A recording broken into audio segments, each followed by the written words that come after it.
We have just learned President Trump and First Lady Melania Trump are attending the National Cathedral services for the late President Bush. For more on this, let's go to NBC's White House correspondent Jeff Bennett.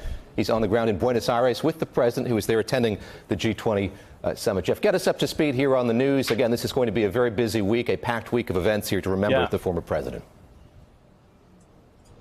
That's right, David. And given the publicly contentious relationship between Donald Trump and George H.W. Bush, it was something of an open question as to whether or not the Trumps would be invited or even attend the funeral services for the former president. So we put that question to the White House, and in just the last hour or so, White House Press Secretary Sarah Sanders put out this statement, which reads in part, the president and first lady were notified last night of President George H.W. Bush's passing. President Trump is scheduled to speak with President George W. Bush this morning and offer his condolences on behalf of himself, the First Lady, and the entire country.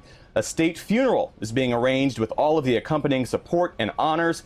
The president will designate Wednesday, December 5th, as a national day of mourning. He and the First Lady will attend the funeral at the National Cathedral in Washington, D.C. So this is, of course, part of President Trump now hewing to the traditions and the norms of the presidency, the current president attending the funeral services for a former president. This, of course, comes as President Trump hasn't, in fact, he's frankly contradicted the customs, the protocols, basic social graces that you would expect. President Trump at one point attacking H.W. Bush for that slogan, 1,000 points of light. President Trump at a rally over the summer suggesting that Make America Great Again was a better campaign rally.